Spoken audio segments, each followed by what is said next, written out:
রাজ্যে মাধ্যমিকে দশম স্থান অধিকার ও জেলায় প্রথম অধিকারী অভিষেক দাস আসানসোল রামকৃষ্ণ মিশন হাই স্কুলের ছাত্র অভিষেক দাসকে স্কুলের সামনে আসানসোল উত্তর বিধানসভার বিধায়ক কৃষ্ণেন্দু মুখার্জির নির্দেশে তার প্রতিনিধি দল স্কুলের সামনে উপস্থিত হয়ে অভিষেক দাসকে ফুলের তোড়া ও ভগবত গীতা পুস্তক দিয়ে সংবর্ধনা ও আগামী দিনে পাশে থাকার বার্তা দেন। এটা তো মানে উৎসাহ দেওয়ার জন্য আমাদের আসানসোল উত্তরের যিনি বিধায়ক মাননীয় কৃষ্ণেন্দু মুখার্জি, ওনার তো কলকাতায় আছেন, আপনারা জানেন, কালকে ওনার শপথ আছে।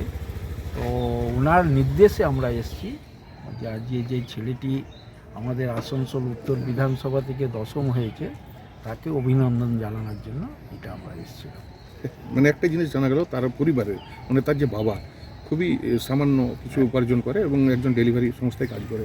তো আগামী দিনে তার ইচ্ছা আছে মেডিকেল পড়ার, একটা ব্যয়বহুল খরচা।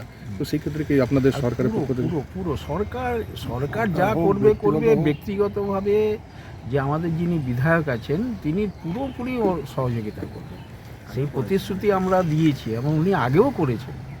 আপনার নাম আর পরিচয়? দিলীপ দে, আমি রাজ্য কমিটির মেম্বার ভারতীয় জনতা পার্টি, আর কৃষ্ণেন্দু মুখার্জির আমি ইলেকশন এজেন্ট ছিলাম।